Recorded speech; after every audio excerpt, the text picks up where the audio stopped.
My name is Johnny Versace DeGrosso. This isn't a happy story. This isn't a fun story. This is the truth. Now that I've got over 700 views on this channel, I'm not going to let this fame get to my head. I feel I have to be honest and transparent with you all. I'm about to tell you a story which is very close and personal to me and was a difficult time in my life. This is a story of when I, Johnny Versace DeGrosso, was cheated on by my girlfriend. I remember how we were at the beginning. We liked each other, we liked seeing each other, we were fine in each other's company. I don't want to name her just to respect her privacy, even though I hate her now. I remember going to her house, 35 Loughborough Road, the one with the red door. She keeps the key under the doormat and there's no security cameras as far as I know. Do with that information what you want. But I remember always going over to her house to see her and her family, especially her mum, Mrs. Patton. That's Patton, in case you're writing it down. Who actually used to tell me about things about my girlfriend that I never knew before. For example, she was named at birth after her favourite singer, who also sang her favourite song, Like a Prayer. Do with that information what you want. We met at school. It was kind of like your classic dating experience at school. We both went to the same school, we both had the same classes, we both had the same drug dealer. I didn't choose her for her looks, you know. There are things more important to starting a relationship. For example, how much money she's got, or her personality, or blah blah blah. But you know, it was all going well until I remember one date specific. This was an important date because it was Valentine's Day. I remember emailing her on her email account, which is her first name followed by her birth year 1995, followed by @hotmail.com. Do with that information what you want. I remember emailing her what she wanted to do for Valentine's Day. She just said she wanted a simple dinner. I wanted to take her out to have a dinner and to go to the cinemas as well. But come Valentine's, every single place was booked up, every single restaurant was booked up, and there was nowhere to go. So every local restaurant is completely booked up, except for one place, the local KFC. I remember phoning earlier that day to try and book a table for KFC. I knew I had to act fast if I wanted to get the place, so I remember phoning up early in the day to the person on the phones, and they said, I remember saying, "Hi, I'd like to book a table for 9 PM on Valentine's Day." It was really weird because the phone lines just dropped immediately. And I remember picking up the phone and calling them a second later and saying the same thing again. And it was the weirdest thing, I swear. Every single time I phoned them up and said, I want to book a table at KFC, every single time the lines cut. It was the weirdest thing I've ever seen. Every single time I phoned up and said that sentence, they would always hang up. There must have been something wrong with the lines that day. There's no other explanation. Anyway, in the end I couldn't get the tables, so I had to hope that when I got there at 9 PM, the tables would be empty. At least one table would be empty. And so I took her there and I covered her eyes with my hands, and luckily enough there's a table there. Then I took my girlfriend in and I removed my hands from her eyes, and she stormed off angry because she said that she didn't want to spend Valentine's Day in KFC. So ungrateful thinking back on it now. I mean, I should have dumped her then. I was even offering to pay for my half as well. She stormed off angry. I tried calling her with my phone again, but the call never went through. I don't know if it's because she didn't want to pick up or the lines weren't working still. I'll never know why. I phoned the next morning and she picked up. They probably finished doing the repairs on the lines, so that's why she was able to pick up. But I picked up to call again and to say I was like really sorry. And I wanted to go around to hers. Anyway, so I go over to her house and she lets me in.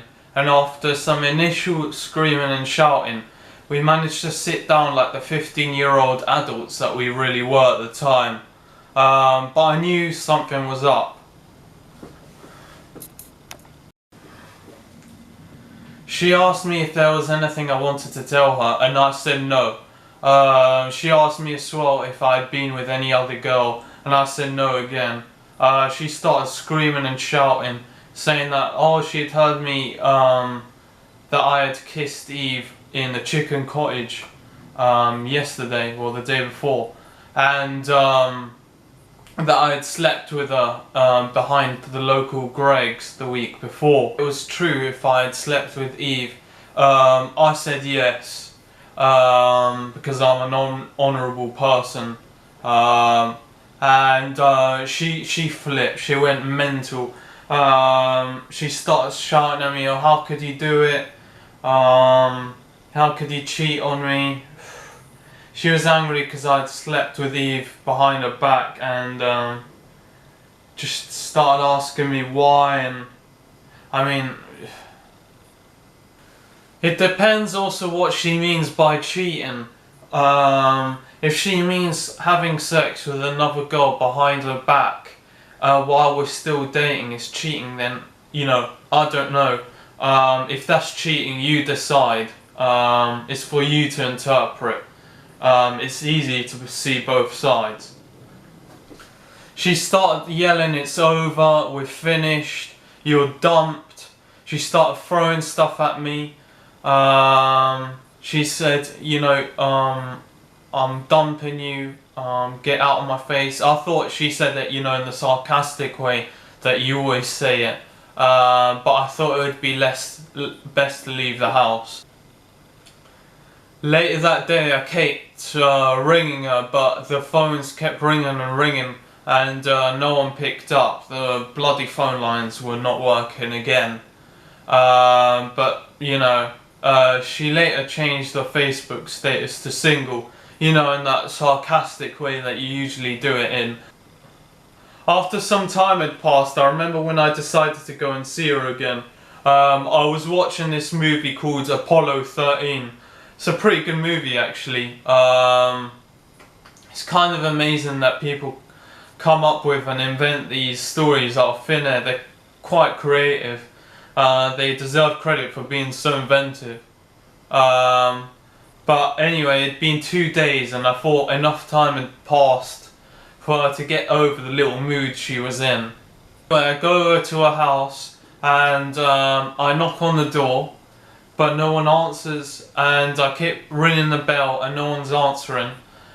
Thing is though, I see the light on in the kitchen and in the living room. And so I wonder, why is no one answering the door? There's someone clearly in. So I have a look through the window, and then I see it. They're having sex on the sofa. Yeah, pretty tough to see that. It was hard to tell exactly what was going on because they had a blanket and they had the t-shirts on as well. Speaking of t-shirts, I'm actually releasing a whole new brand by myself, so stay tuned to this channel for more info. My heart was crushed. I had been betrayed. She had cheated on me. What could I have ever done to her or to anyone ever to deserve this? There will be some haters who say she wasn't with you anymore, she dumped you and she didn't cheat on you. And to those haters I respectfully say, die, fuck off and eat shit. Being betrayed is one of the worst feelings there is that you can feel. Now I know what Caesar must have been thinking when Judas decided to shoot him in the back. Or in Jungle Book, when Simba's dad Cecil the lion was betrayed. I'm sure Simba wanted to pop a few bullets into that evil motherfucker Aslan. The person who she had cheated on me with was a bloke called Alfie, who was also in my year. I didn't know too much about him. I know that he does charity runs, he works for non-profit organisations, and he sometimes works at a homeless shelter, so he couldn't be more of a prick.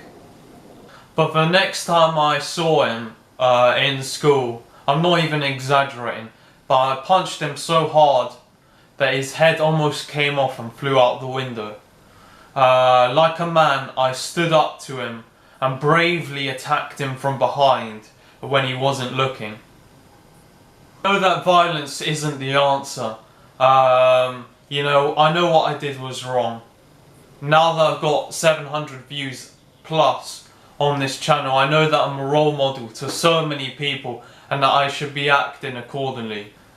A few days later, his car was broken into, his windows were smashed, his possessions were stolen, and his car was keyed. And I'll say it here now, and as I told the police at the time, I don't know who wrote that on his car or why my keys and jumper were found in his car, but I'm glad it happened. Speaking of jumpers, I'm actually releasing a new jumper brand, so please stay tuned to this channel for the latest updates. Sure, I had some tough times after, but you know, looking back at it now, I can say with all the happiness after the drama, that after all this, I have won. While now becoming a role model for over 6 subscribers and with 700 views on my channel, she has become just a lowly junior doctor. While I'm releasing a new clothing brand soon, stay tuned to this channel for more info. The only thing she's working towards is being a doctor. It's up to you to decide which one is more important to you, but I know which one it is to me. But this is it. This was my story. This is when I was unfairly cheated on. This is it. Thanks for watching. If you enjoyed the video, I've got plenty of other stories to tell, like the time I got stranded on an island. So guys, subscribe if you enjoyed the stuff. There's plenty more of it.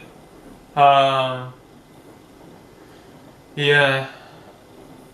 Just fucking subscribe, please.